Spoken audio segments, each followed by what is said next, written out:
upload namanya, isi nama, umur, terus alamatnya di sini. Bisa nggak itu mas? Masuk ulang.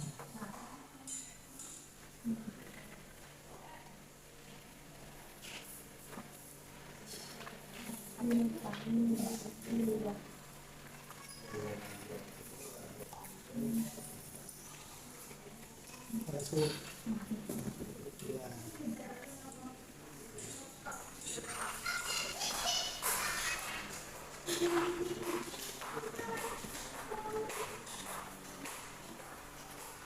Dari anak pertama itu. Iya.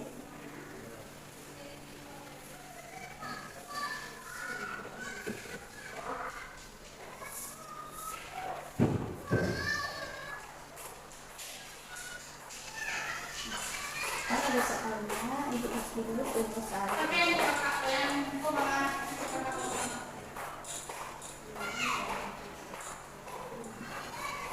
BPJS anak aku baru sulit. Kalau dulu bisa ya, bisa. Aksesnya dari BPJS. Syarat-syarat. Sih pas kalau dari rumah sakit itu mau ngutang langsung dari Langsung sampai sama ibu. Iya.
Ini kita ada yang materi tentang KB pasca persalinan.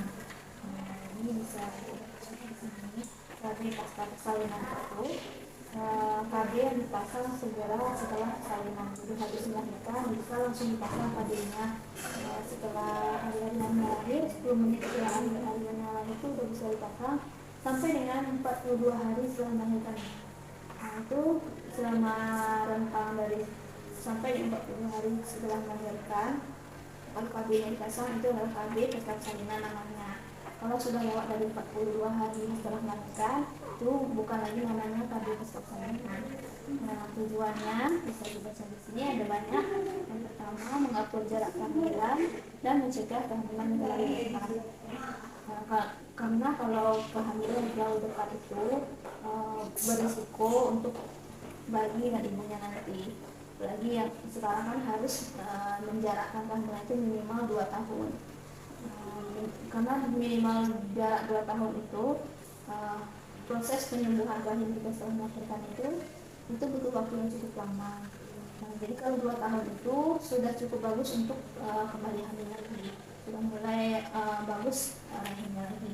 Jadi kalau di antara kurang dari 2 tahun itu masih rahim kan belum sempurna.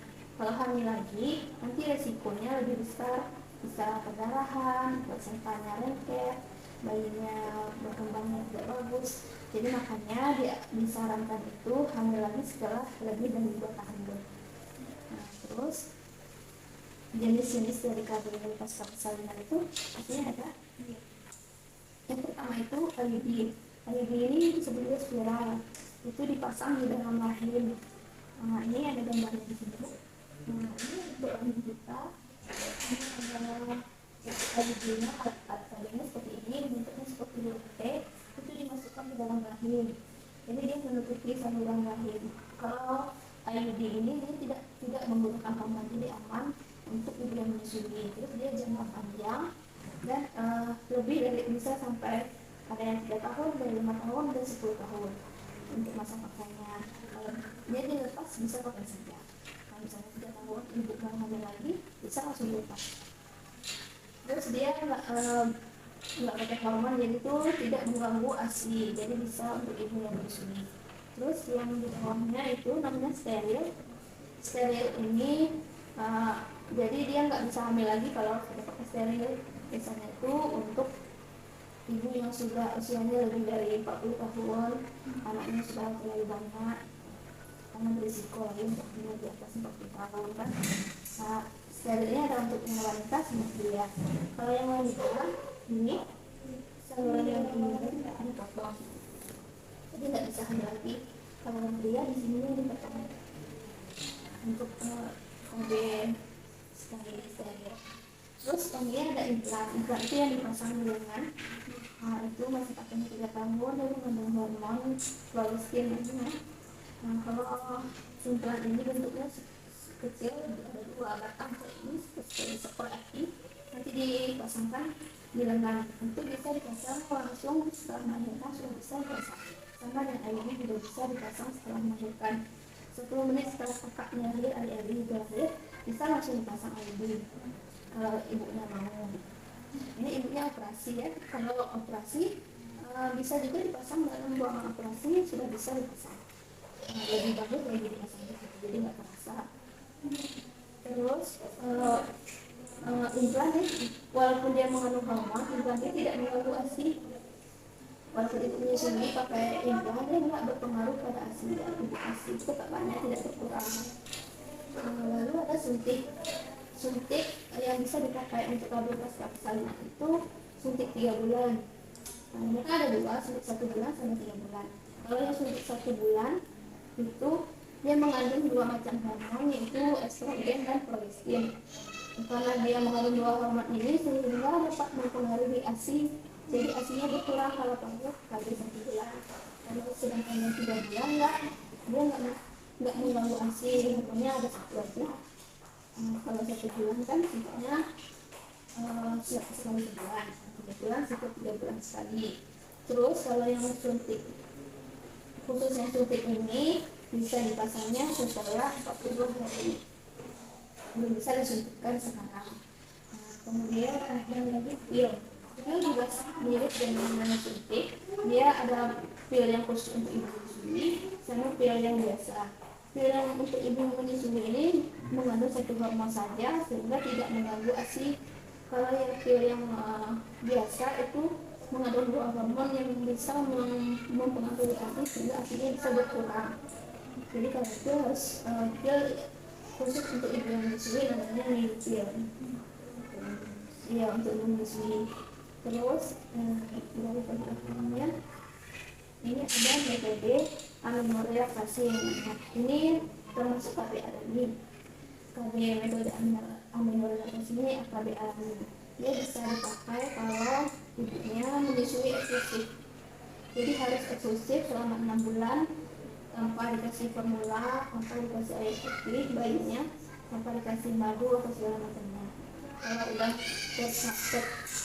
campur dengan susu formula nggak ada efek lagi untuk dipakai, nggak bisa lagi jadi KB alami. Terus dia selama 6 bulan itu ibunya belum datang haid. kalau udah datang haid harus segera ganti ke KB yang lain. Terus cuman metode aminorelatase ini cuma bisa dipakai selama 6 bulan sampai bayinya berumur 6 bulan. Kalau udah lebih dari 6 bulan itu sudah nggak efektif lagi, harus ganti ke KB yang lain. Terus ada selanjutnya itu kondom.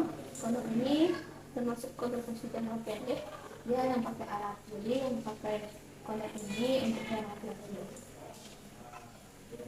Nah, dari apa yang dijelasin ibu paham? Ada yang mau ditanyakan boleh?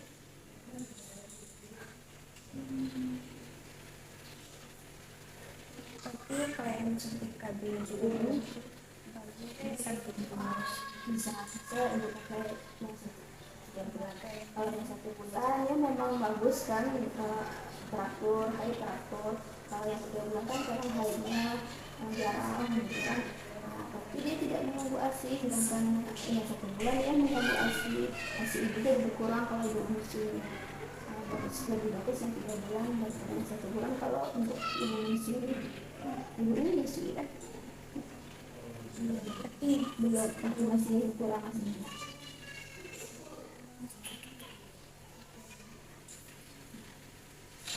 Nah,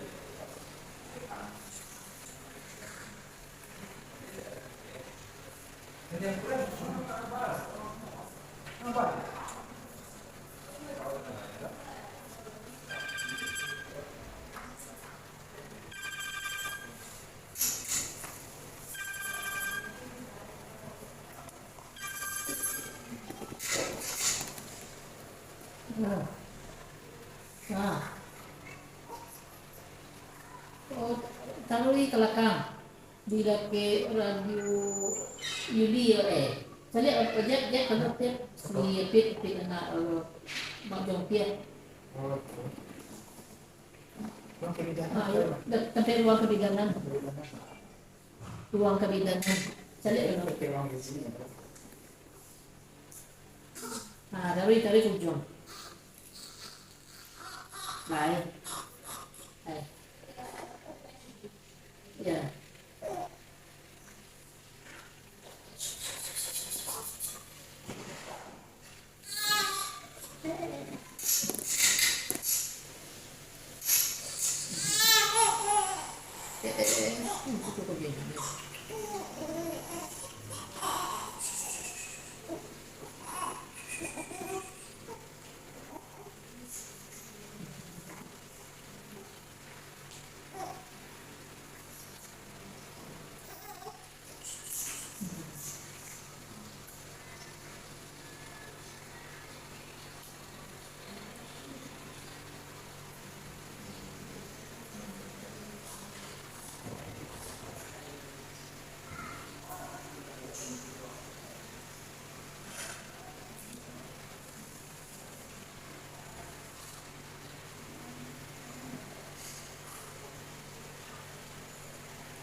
Terima kasih ya Bu ya.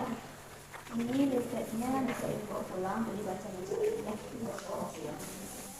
Bu, ini karena ini kami mau melakukan penjelasan atau tentang tadi-tadi persaingan. Sebenarnya ini isi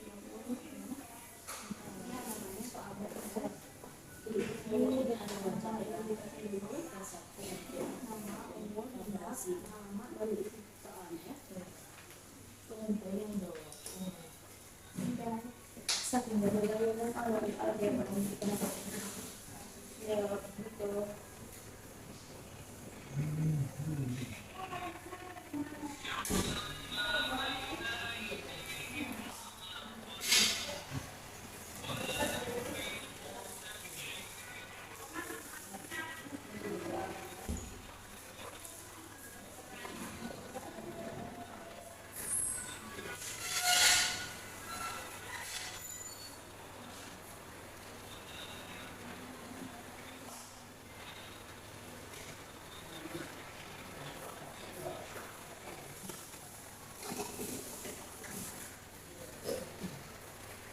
Kalau yang nggak tahu, Kalau dilewati yang tahu aja. itu yang tahu.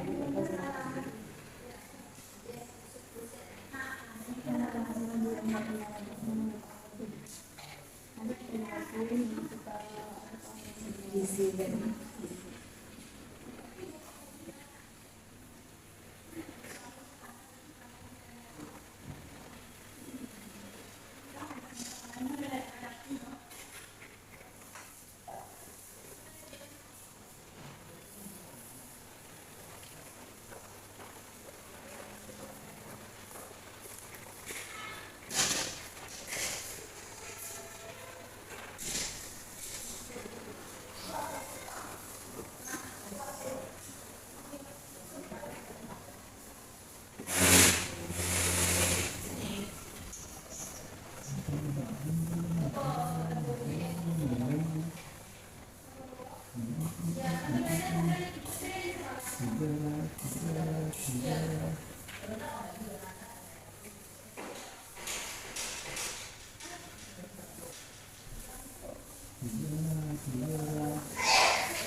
Ini materinya tentang kapasitas jadi setelah melahirkan itu langsung bisa dikatakan setelah kakak melahir ada yang melahir langsung bisa dikatakan dalam jangka waktu sampai dengan 40 hari itu masih namanya kapasitas salinan.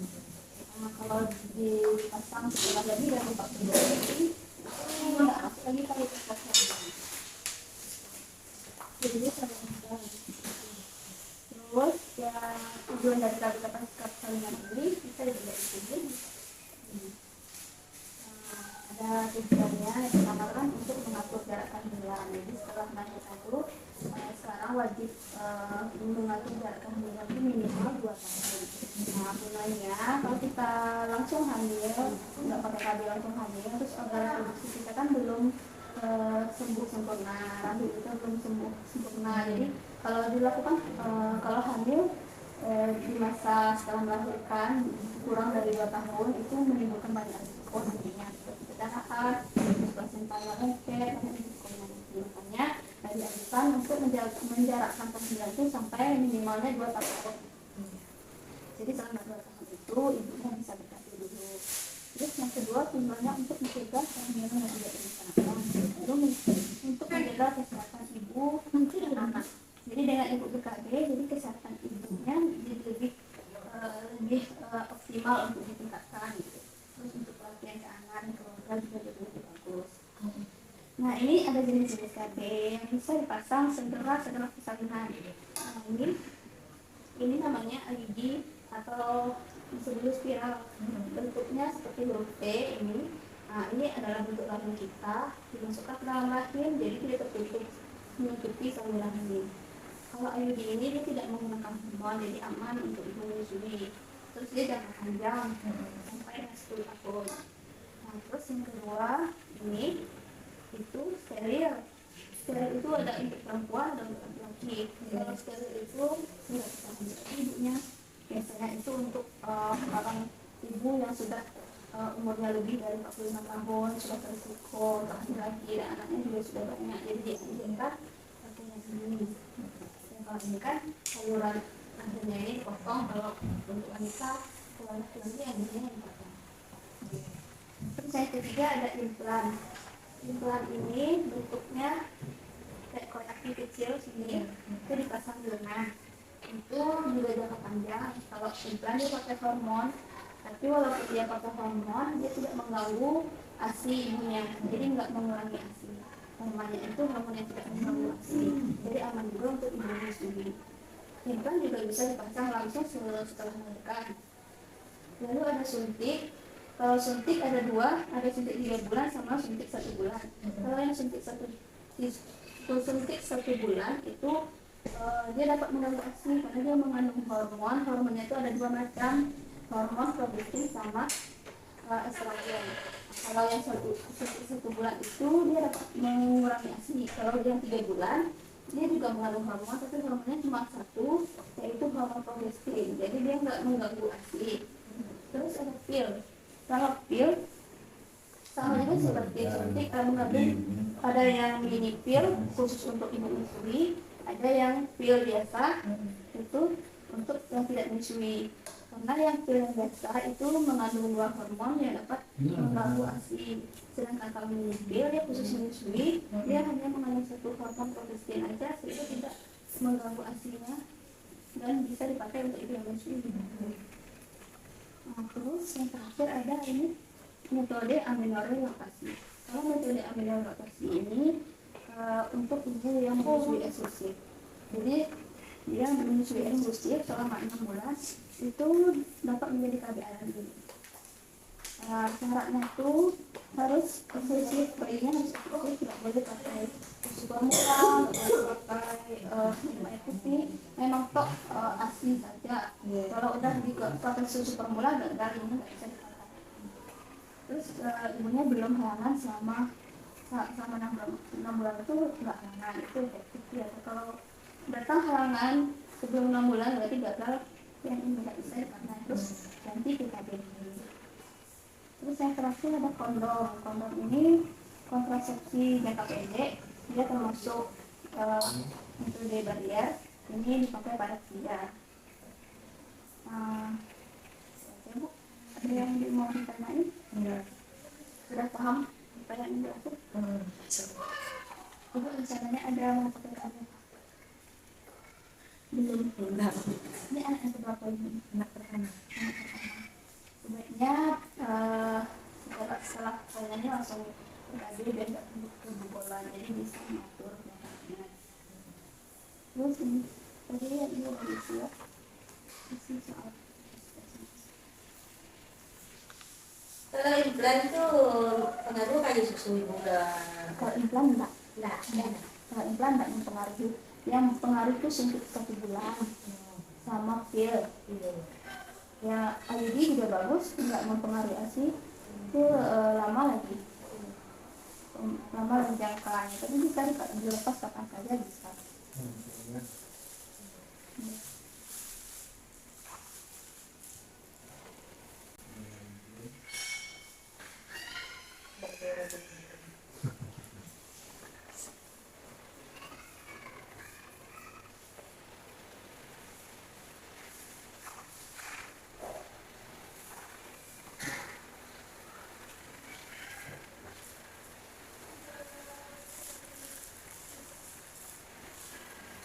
mulai yang kalau mau implannya ya. Ya, implan juga panjang 3 tahun. Kalau suntik 3 bulan tuh Harus 13 kali disuntik ini. karena suntik.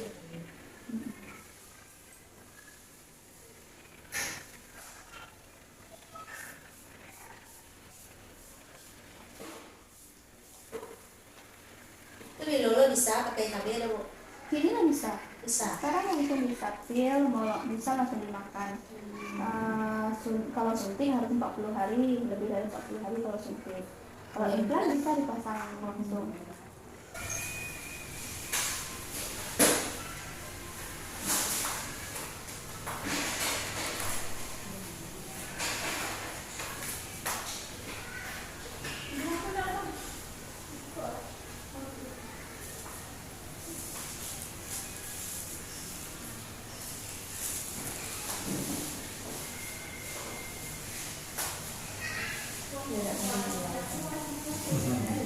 Iya. Sebenarnya bisa dibawa pulang dengan cara-cara ya. Masih aku untuk waktunya. Iya.